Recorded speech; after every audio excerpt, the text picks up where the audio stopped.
Hi hello నమస్తే welcome to news. మీ సిద్ధిగాను సుదర్శన్. మావోయిస్టు పార్టీకి మరో ఎదురుదెబ్బ తగిలింది. ఇక Maharashtra, Madhya Pradesh, Chhattisgarh special zonal committee అధికార ప్రతినిధి అనంత్ అలియాస్ వికాస్ పోలీసుల ఎదుట లొంగిపోయారు.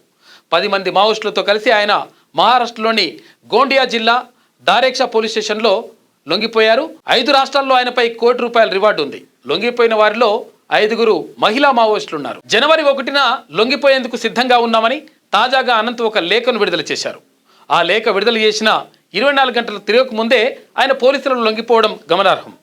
ఎంఎంసీ జోన్ ప్రతినిధి అనంత్ లేఖ విడుదల చేసిన తర్వాత వరుసగా ఆడియో సందేశాలను కూడా విడుదల చేశారు. అందులో మారుతున్న పరిస్థితులను పరిశీలించి పార్టీ తాత్కాలికంగా సాయుధ పోరాటాన్ని నిలిపివేసి ప్రధాన స్రవంతిలోకి వచ్చి ప్రజల్లో పనిచేయాలని నిర్ణయం తీసుకున్నది.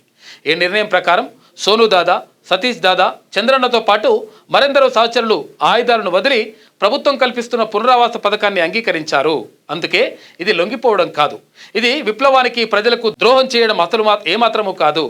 ప్రజల సమస్యలను మరో విధంగా ముందుకు తీసుకెళ్లడమేనని చెప్పేసి అనంత్ తన లేఖలో పేర్కొన్నారు.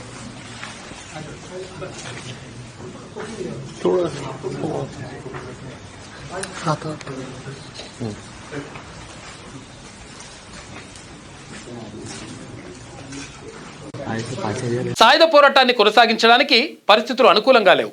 మనం ఎందరో సహచరులను కోల్పోయాం, ఇంకా ఎవరిని కోల్పోవాలని కోరుకోవడం లేదు.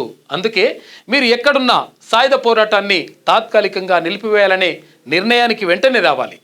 ఒకరినొకరు సంప్రదించడానికి ప్రయత్నించాలి. మనమంతా కలిసి ఈ నిర్ణయం తీసుకోవడం మంచిది. కానీ ఇప్పుడున్న పరిస్థితుల్లో మన దగ్గర అంత సమయం లేదు. చర్చలు, వాదోపవాదాలకు చాలా సమయం ఉంది.